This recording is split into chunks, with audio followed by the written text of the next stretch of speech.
his She's helping. I fiancée. understand Then the he is doctor is shocked on to his see his way. mother with his ex. Theron Kane pushed open the door to his mother's private suite, his fiancée's hand in his. He brought Layla to finally meet the woman who mattered most. But the scene inside made his blood freeze. His mother, wheelchair-bound and frail, sat laughing with someone. That voice. He knew that voice. And when she turned around, his world shattered. Bryn Ashford, his ex, the woman he destroyed 3 years ago, sitting in his mother's room like she belonged there, like the past never happened. What his mother said next would change everything he thought he knew. Stay until the end, because this twist will blow your mind. Before we continue, trust me, you don't want to miss what happens next. Now let's get into it. Theron's Audi hummed through the gates of Willowbrook Care Home. Layla Voss adjusted her diamond bracelet in the passenger seat. She'll like me, right? My mother likes everyone who's not a complete idiot. You'll be fine. Layla smiled, but her nerves showed. Meeting Rosa Kane mattered. The legendary matriarch who'd survived decades in a mafia world with grace and steel. Now Alzheimer's was stealing her mind piece by piece. Theron was 34, ran the Kane family empire, and visited his mother twice a week without fail. Rosa had been at Willowbrook for 2 years. Best facility money could buy. Private suite, round-the-clock care, everything she needed. She's having a good day, the nurse told them at the front desk. Been chatty all morning. Good days were rare now. Theron's chest loosened slightly. They walked down pristine hallways. This place cost more per month than most people made in a year. Theron didn't care. Rosa deserved the best. You really love her, Layla observed, watching how his entire demeanor softened. She's all I have left. His father died 5 years ago. No siblings. No extended family that mattered. Just Rosa. And the disease was taking her too, slowly but inevitably. Layla was his fiancée of 3 months. Strategic match. Kane and Voss families uniting territories. But Theron genuinely liked her. She was smart, elegant, understood the life they lived. He cared about her, just didn't love her. Not like before. They reached Rosa's suite. Laughter floated through the partially open door. His mother's voice, bright and clear. Relief flooded Theron. Definitely a good day. He pushed the door open. His mother sat in her wheelchair by the window, silver hair catching afternoon light, smiling at someone beside her, holding their hand. The person turned. Bryn Ashford. Time stopped. Brown hair pulled back, kind eyes, wearing nurse's scrubs. She looked at Theron and went pale. Theron, you're here. Rosa beamed, oblivious. And you brought someone. Theron couldn't speak. His throat had locked. 3 years. 3 years since he'd seen that face. Since she'd walked out of his life, calling him a monster. Mr. Kane. Bryn stood, voice professional, but her hands trembled. Your mother's been having a wonderful morning. Mr. Kane. Like they were strangers. Layla was sharp. She sensed something immediately. You two know each other? Rosa clapped her hands. Bryn's my favorite nurse. Takes such good care of me. We're working on a puzzle together. And she reads to me every day. Wonderful girl. Theron found his voice. How long had you worked here? Bryn's jaw tightened. 18 months. 18 months. She'd been caring for his mother for a year and a half. He'd never known. Rosa frowned, looking between them. Theron, you remember Bryn, don't you? You two used to. Her face clouded. The Alzheimer's scrambling memory. Or was that someone else? Bryn gently touched Rosa's hand. That was a long time ago. Theron's engaged now. She gestured to Layla. Rosa stared at Layla. Then at Bryn. Her frown deepened. No, that's not right. Something's wrong here. Mama, this is Layla Voss. My fiancée. Voss. Rosa's voice sharpened despite her condition. Business arrangement.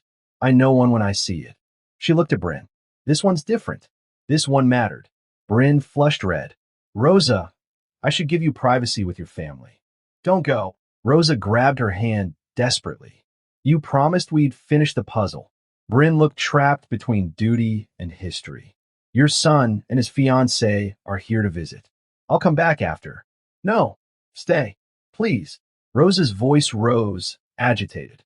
Theron recognized the warning signs. Push her wrong, and she'd spiral into panic and confusion. It's fine, he said quickly. Bryn can stay. Bryn's eyes flashed anger at him. She didn't want his permission. Didn't want anything from him. Rosa needs consistency in her care, Bryn said carefully. I'll check on her later. She moved toward the door. Why didn't you tell me you worked here? The words burst from Theron. Bryn stopped. Didn't turn around. Why would I? We're done. Have been for 3 years. You left. You lied to me about everything. Layla cleared her throat loudly. Maybe take this conversation elsewhere. Rosa looked around, distressed. Why is everyone angry? What did I do? Instantly, Bryn's demeanor changed. She knelt beside Rosa, took both her hands. Nobody's angry, sweetheart. Everyone's just surprised. You did nothing wrong. Rosa calmed under her touch. Theron watched this woman comfort his mother with such genuine care. Rosa trusted her completely. This nurse had been here through the worst days while he'd been running his empire. Bryn stood, composed herself. I'll be at the nurse's station if you need anything. She walked out without another glance. The door closed. Silence fell heavy. Did I mess up? Rosa asked, confused. Theron knelt beside her wheelchair. No, Mama. You're perfect. Then why did Bryn leave? I like her. She's good to me. She'll be back. She promised to finish her puzzle. Layla stood by the window, arms crossed, watching. You still love her? Not a question. Theron didn't answer. His silence was answer enough. We need to talk. Later. Not here. They stayed with Rosa 30 minutes. Try to act normal. Failed. Rosa kept asking about Bryn. When was she coming back? Could they finish the puzzle? She was clearly more attached to this nurse than others. More attached than she was warming to Layla, despite Layla's efforts. Finally, Rosa tired. Let me rest. Tell Bryn I'm ready for my nap. They left. In the hallway, Bryn was at the nurse's station, writing notes, deliberately not looking their way. Layla stopped. I'll wait in the car. You need to talk to her. Layla. I'm not stupid, Theron. Figure this out. She kissed his cheek and walked away. Theron approached the station. Bryn kept writing. Bryn, your mother had a good morning. Treasure these visits. The clear days are becoming less frequent. Professional. Clinical. We need to talk. About your mother's care plan? I'm happy to discuss. About us. Her pen stopped. There is no us. There was. 3 years ago. Different lifetime. Not for me, it wasn't. She finally looked up. Those eyes that once looked at him like he was everything now looked at him like nothing. You're engaged. To someone from your world. Someone who understands what you are. That's how this ends. That's not. Have a good evening, Mr. Kane. She gathered her notes and walked away. Left him standing there watching her disappear around the corner. A nurse nearby gave him a sympathetic look. She's been avoiding your visits for 18 months. Different shifts. Today was the first time she couldn't. First time you overlapped. She's been avoiding me, but still caring for my mother. Switched shifts every time you were scheduled. But she loves Rosa. Wouldn't leave her. The nurse paused. She looks at your mother's photos of you when she thinks nobody's watching. Whatever happened between you two, it's not over for her either. Theron stood there processing. 18 months of avoiding him. 18 months of caring for Rosa anyway. 18 months of looking at his photos. He walked to his car. Layla was waiting. He got in, started the engine. Didn't drive. Tell me, Layla said quietly. So he did. Everything. About Bryn. About the 2 years they'd been together. About keeping her separate from his world, trying to protect her from the violence and blood. She walked into a meeting, saw guns, money, a man on his knees begging. Theron's voice went flat. She looked at me like I was the devil. Called me a monster. Walked out. You try to stop her? Tried to explain. She said I'd lied about who I was. Made her an accessory to things she never agreed to. He looked at Layla. She was right. Layla was quiet for a long moment. Then she took off her engagement ring. Held it out. I won't marry a man who's in love with someone else. Our families. We'll handle it. But I won't. She pressed the ring into his palm. I like you, Theron. Respect you. But you don't love me. I deserve someone who does. Layla, figure yourself out. If you want this, want me, call. But we both know you won't. She got out. Called her driver. Left. Theron sat alone holding a ring he never should have given, thinking about a woman he never should have let go. 3 days later, Theron walked into Willowbrook alone. No fiancé. No pretense. Just him in questions that wouldn't stop burning. Is Bryn Ashford working today? He asked at the front desk. The receptionist checked the schedule. She's with a patient right now. Do you need her? No, just visiting my mother. He walked to Rose's suite, pushed open the door. His mother was agitated, eyes wide with fear, not recognizing the room. Who are you? Get out. Terror filled her voice. Theron's heart cracked. Bad day. These are happening more often now. Mama, it's me. I don't know you. Stay away. A nurse rushed in. Bryn. She took in Rosa's panic, saw Theron, immediately moved between them. Rosa, sweetheart, look at me. Her voice was calm, steady. You're safe. Rosa was fighting, confused, scared. I don't know him. Make him leave. I know. Look at me. What's your favorite flower? Gardenias. Rosa's voice shook. That's right. What do gardenias smell like? Sweet. Like summer. Exactly. And where did you plant them? Slowly, patiently, Bryn redirected Rosa's panic. Asked simple questions. Grounded her in memories that stayed clear even when faces didn't. 10 minutes of gentle persistence until Rosa calmed. Eyes clearing slightly, though still not recognizing Theron. Bryn got Rosa settled, gave her medication, stayed until she dozed off. Then she walked into the hallway. Theron followed. Thank you. It's my job. It's more than that. I've seen other nurses with her. You're different. All my patients matter to me. Stop hiding behind professionalism. Theron's voice came out rougher than intended. Why didn't you quit when you found out it was my mother? Bryn turned on him. You think I didn't try? I requested a transfer the second I realized. Begged the administrator to move me to any other ward. And they were short-staffed. Rosa needs specialized Alzheimer's care. I'm one of 3 nurses here qualified for it. Her jaw tightened. They couldn't spare me. You could have quit entirely and abandoned a patient who depends on me. That's not who I am, Theron. Even if that patient is connected to you. Even though you hate me. Bryn's expression broke slightly. I don't hate you. I never did. The words hit him like a fist to the chest. You call me a monster. I call what you do monstrous. There's a difference. Is there? I don't know. That's what I've been trying to figure out for 3 years. Her voice rose then dropped. Rosa talks about you constantly. On her clear days, she tells stories. How you protected her from your father. How you read to her every night. How you became what you are to keep her safe. Theron's throat went tight. She's proud of you. Loves you. Knows exactly what you do and loves you anyway. And you. The question came out before he could stop it. Could you? Bryn stared at him. That's not fair to ask. Nothing about this is fair. But I need to know. You were engaged 3 days ago. Not anymore. Layla gave back the ring. Said she wouldn't marry someone whose heart belonged to someone else. Bryn looked away. That doesn't change what you are. What you do. No, it doesn't. And I'm not going to lie about it anymore. Theron stepped closer. 3 years ago, I tried to protect you by hiding the truth. Try to keep you separate and clean. That was wrong. I took away your choice. You lied to me for 2 years. Yes, and I'm not doing that again. This is who I am. What I do. What being near me means. I'm giving you the full truth and letting you decide. Not deciding for you.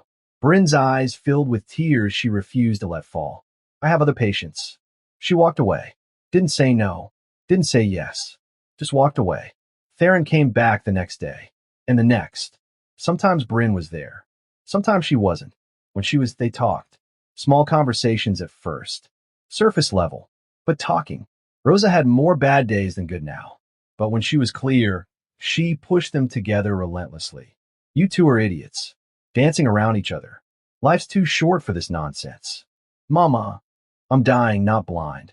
Figure it out before I'm gone, and you regret it forever.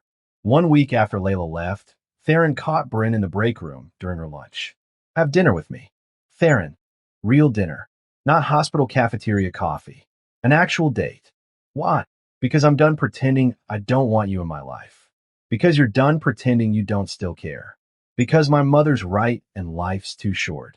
Bryn studied him for a long moment. 1 dinner. That's all I'm agreeing to. I'll take it. They went to a small Italian place, tucked away from his usual spots. Corner booth.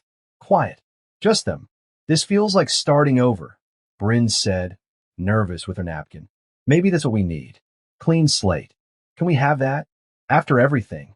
I don't know, but I want to try. They talked, really talked, about the 3 years apart, about what he did, no sugarcoating, no euphemisms, about what she did becoming a nurse, specializing in Alzheimer's care. Why that specialty? Theron asked. My grandmother had it. Watching her decline, watching my family struggle, I wanted to help people through that. Make it less terrifying. You're good at it. The way you handle my mother. She's easy to love, even on bad days. The food came. They ate. The conversation flowed easier than it should have. Like the 3 years hadn't happened. Like they were still Theron and Bryn before everything broke. Leaving the restaurant, 3 men stepped out of the shadows. Theron recognized them instantly. Corvin family. Rivals. Look who's out with his pretty nurse, the lead one said, gun visible under his jacket. Theron immediately moved Bryn behind him. Walk away. Now. Why? We just want to talk. They were spreading out, surrounding. Theron's hand moved to his own weapon. This was it. This was his world. Violence that could erupt any second. This was what being with him meant. Bryn could run. Should run. Save herself. Instead, she stepped beside him. Not behind. Beside. Pulled out her phone. These men are bothering us. Should I call the police? Or do you prefer I call the number Theron gave me? The one that brings different kind of help? The bluff was perfect. Public place, cops nearby, witnesses. The Corvin men hesitated. This isn't over, Kane. It never is. Theron's voice was ice. They left. Disappeared into the night. Theron turned on Bryn, fury and fear mixing. What the hell were you thinking? You should have run. Like you would have run if I was in danger. That's different. How? Because you're the man? Because you're the criminal? Her voice was steady despite her shaking hands. I chose to stay, Theron. That's the difference from 3 years ago. I made my choice. He stared at her. She was right. She'd chosen. Not been protected. Not been sheltered. Chosen. They got in his car. Sat in silence for a moment. This is my life, Theron said quietly. Always looking over my shoulder. Always ready for violence. Always dangerous. I know. And you still want this? I don't want the danger. I don't want the violence. But I want you. She looked at him. And apparently they're a package deal. You could have safe. Normal. Someone who doesn't bring this to your door. But I wouldn't love them. Her voice broke. Not like I love you. Still, after everything, I still love you. Theron pulled a small box from his jacket. 3 years ago, I was going to propose. Had this ring picked out. Never got the chance. Bryn's breath caught. I know. I found a receipt in your jacket pocket. That's why I came to your office that day. To thank you. Found the truth instead. I still have it. I'm not proposing tonight. Not yet. But I want you to know this is real. You're real. This isn't about recapturing the past. This is about choosing a future. Together. With a nurse who hates what you do. With a woman who sees all of me. The good and the monstrous. And loves me anyway. Bryn kissed him. First time in 3 years. It tasted like tears and hope in coming home. When they broke apart, she whispered, one day at a time. That's all I can promise. One day at a time is enough. He drove her home, walked her to her door, kissed her goodnight like they were teenagers instead of two broken people trying to put pieces back together. Driving away, Theron felt something he hadn't felt in 3 years. Hope. 2 weeks passed. Theron and Bryn fell into a rhythm. Dinners after his shifts. Coffee before his meetings. Conversations that stretched past midnight. They were rebuilding something piece by careful piece. Rosa's condition worsened. The administrator called Theron at 2 a.m. Your mother's having a medical crisis. Heart arrhythmia. You should come now. Theron broke every speed limit getting there. Burst into the intensive care unit. Machines beeping, tubes everywhere, Rosa unconscious but fighting. Bryn was already there, off duty but present anyway. She saw his face and came to him. She crashed an hour ago. They stabilized her, but it's critical. The next 48 hours will tell us everything. Theron couldn't speak, just stared at his mother looking so small in that bed. She's strong, Bryn said quietly. She'll fight. What if she doesn't? Then you make sure she knows she's loved. That's all anyone wants at the end. The doctor appeared. Mr. Kane, we've done everything we can. Her heart is weak. The Alzheimer's has progressed to affecting her physical functions. We're keeping her comfortable. Whatever she needs. Cost doesn't matter. I know, but you should prepare yourself. She may not wake up. The doctor left. Theron sat beside his mother's bed. Hours passed. Bryn stayed despite not being assigned to this ward, despite having her own shift starting in 6 hours. Tell me about her, Bryn said, before she got sick. So Theron did. Told stories about Rosa Kane before Alzheimer's stole her, about how she tried to get his father to leave the life, how she'd stayed anyway because she loved him, how she'd protected Theron from the worst of his father's violence while accepting what the man was. She loved a criminal and stayed, Bryn said quietly. Yes, that's what you're asking me to do. I'm not asking you to do anything, just telling you what it was like. What could be like? Bryn was quiet for a long time. It's not the same, Theron. Your mother was born into this world. I wasn't. I know. I don't know if I can be her. Strong enough to accept it all. I'm not asking you to be her. Just asking you to be you. And decide if that's enough. At 3 a.m., Rosa's eyes opened. Confused, disoriented, tubes making her panic. Mama, I'm here. Theron took her hand. Rosa saw Bryn. Recognition flickered. Both of you. Good. Her hand reached out shaking, took Theron's hand and Bryn's hand. Placed them together. Don't let go. Promise me. Mama, rest. Promise. With surprising strength for someone so weak. We promise, Bryn said. Rosa smiled, closed her eyes, drifted back under. They sat there, hands still joined. Neither pulled away. She always liked you, Theron said. I like her too. She knows. About us. On her clear days, she remembers everything. Says I'm an idiot for letting you go. She's not wrong. Despite everything, Theron almost smiled. Rosa stabilized over the next 48 hours. Moved back to her regular room. Theron and Bryn barely left. Talked through the fear. Through the possibility of loss. I'm scared, Bryn admitted one night.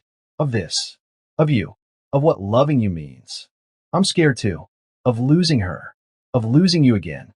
Of being the monster you saw 3 years ago. You're not a monster. But what you do is monstrous. I know. I won't lie about it. Won't pretend it's something else. Why not leave? Build something legitimate.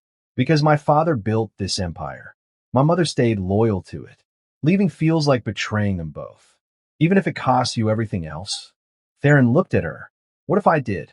Left the life. Went completely legitimate. Would you give me another chance? Bryn met his eyes. I don't know. Honestly. Because I also don't know if I want you to change who you are for me.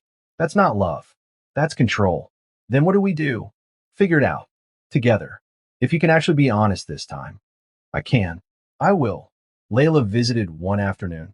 Walked into Rosa's room. Saw Theron and Bryn together. How is she? Better. Stable. Layla studied them both. You two look less miserable than last time I saw you. To Bryn, take care of him. He's an idiot, but he's loyal. You're okay with this? Bryn asked. I'm engaged to Marcus Valeni now. My family's second. Better match anyway. Layla smiled. I wanted love, not strategy. Found it. You should too. She left. I like her, Bryn said. So do I. Just not the right way. 1 month later, Rosa was back to her routine. Good days and bad, but managing. Theron visited 4 times a week now instead of 2. Always stayed for coffee with Bryn after. One evening, Bryn asked the hard questions. What's the worst thing you've ever done? Theron didn't flinch. Ordered a man killed for stealing from my family. Did he have a family? Wife and 2 kids. I made sure they were taken care of after. College funds, house paid off, monthly stipend. Does that make it better? No, but it makes it something I can live with. Bryn processed this. You're not going to sugarcoat things for me. Not anymore. You get the truth. All of it. Then you decide. What if I can't handle the truth? Then you walk away and I won't stop you. But at least this time, it'll be your choice. Not me taking away from you. Theron started transitioning parts of his business. Building legitimate enterprises alongside the family operations. Real estate, investments, legal ventures. His underboss confronted him. What are you doing? The family won't like this. Building an exit strategy. For when I'm ready. You're doing this for her. The nurse. I'm doing this for me. She just made me want to try. Rosa had a clear day. Called them both to her bedside. You two are still dancing around each other. It's exhausting. Mama. Don't. I'm dying. We all know it. Let me say what needs saying. She looked at Bryn. You love him. Yes. Theron. You love her? More than anything. Then stop being stupid. Life's too short. I'm proof of that. That night, Theron asked Bryn to dinner again. Real date, nice restaurant. They talked about futures, about possibilities, about what life could look like. I'm not asking you to marry me tonight, Theron said, but I'm asking if you consider a future. With me, knowing what I am. I'm considering it. Every day, I'm considering it. That's enough. For now, they left the restaurant holding hands. Walked to his car. Bryn stopped him before he opened the door. I need you to understand something. I can't be your mother. I can't be that strong, that accepting, that willing to look past everything. I'm not asking you to be, but I can be me, flawed and scared and not always okay with things. Can that be enough? Theron pulled her close. That's more than enough. That's everything. They kissed under streetlights. Two people choosing each other despite every reason not to. Despite the danger. Despite the fear. Despite everything. Because sometimes love isn't about perfect circumstances. It's about imperfect people deciding they're worth the fight. And Theron and Bryn were finally ready to fight. Together. Honestly, one day at a time. Rosa watched from her window at Willowbrook. On a clear day, smiling at the sight of her son, finally choosing happiness. About damn time, she whispered to herself. About damn time.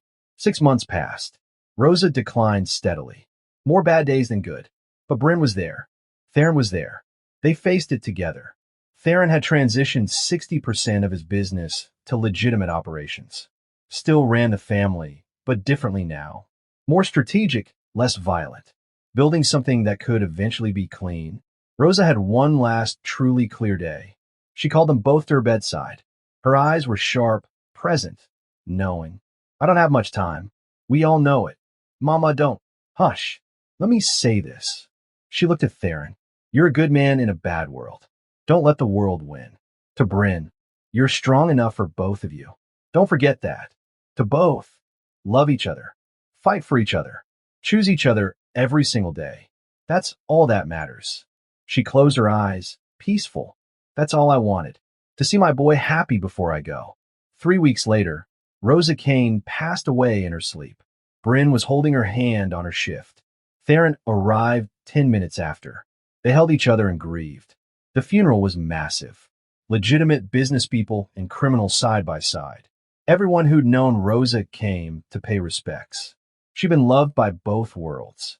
After everyone left, Theron and Bryn stood at the grave alone. She really liked you, Theron said. I really liked her too. She'd be happy. About us. I know she would. Theron pulled out the small box he'd been carrying for months. The ring from 3 years ago. I'm not asking yet, but I want you to know, when you're ready, if you're ever ready, this is waiting. Along with me. Bryn took the box, opened it. The ring caught the fading sunlight. Beautiful. Simple. Perfect. Ask me now. What? Ask me now. Because if I wait for ready, we'll be waiting forever. Nothing about us is traditional. Why start now? Theron dropped to one knee right there in the cemetery. Bryn Ashford, you've seen the worst of me and love me anyway. You've challenged me, fought with me, left me, and came back. You cared for my mother like she was your own. You've made me want to be better while accepting who I am. Will you marry me? Yes, but on one condition. Anything. We do this our way, not your family's way, not tradition, not politics. Ours. Deal. He slid the ring on her finger. They kissed where his mother rested, beginning something new from something that ended. The wedding happened 6 months later. Small, intimate, just people who mattered. They got married in a garden, not a church. Bryn wore a simple dress. Theron wore a suit. No Mafia spectacle. No family politics. Just two people choosing each other. They exchanged vows they'd written themselves. Theron went first. I promise to always tell you the truth, even when it's hard. I promise to let you make your own choices, even when I want to protect you. I promise to choose you every single day. Bryn's turn. I promise to stand beside you, even when it's dangerous. I promise to love all of you, even the parts you think are unlovable. I promise to choose you every single day. The officiant pronounced them married. They kissed. Everyone cheered. The reception was in a small restaurant they'd rented out. Good food, good wine, laughter. Theron's underboss pulled him aside. Never thought I'd see you here. Happy, legitimate, in love. She changed everything. Worth it. Theron looked at Bryn across the room, laughing with her friends, ring catching light. Every single second. 1 year later, Theron opened a foundation in Rose's name, helping families dealing with Alzheimer's, funding care homes, research, support groups, using his family's money for something good. Bryn ran it with him. Their compromise. His world funding her values. Making something beautiful from something dark. Theron continued transitioning the business. Slower than Bryn wanted, faster than his family liked. But moving forward, building legitimate empire alongside the old one. They visited Rose's grave every week together. Brought flowers. Told her stories about their life. Think she'd be proud? Bryn asked one Sunday morning.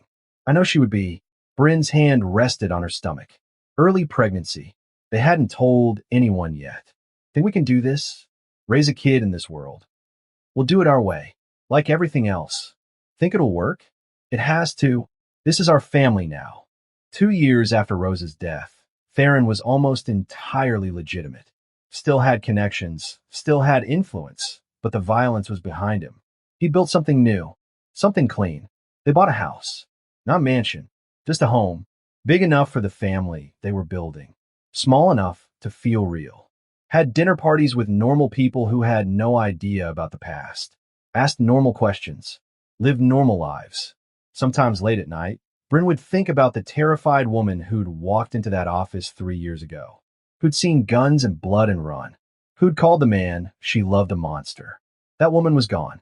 Replaced by someone stronger. Someone who'd faced the darkness and chosen love anyway. You awake? Theron's voice in the darkness.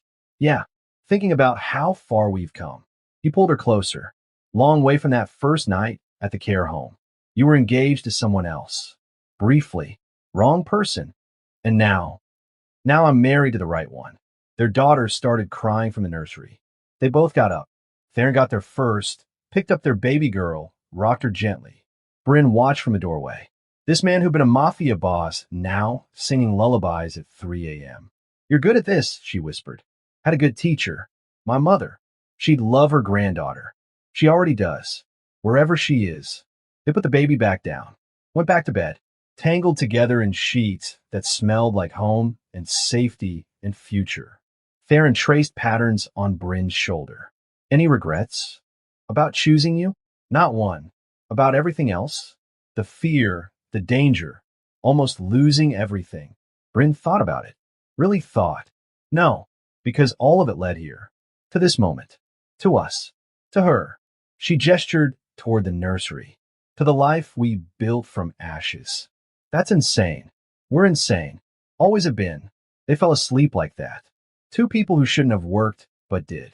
Who'd broken apart and come back together. Who'd chosen each other when everyone said they shouldn't. Because love isn't about perfect circumstances. It's about imperfect people deciding they're worth fighting for. About seeing all of someone, good and monstrous, and choosing them anyway.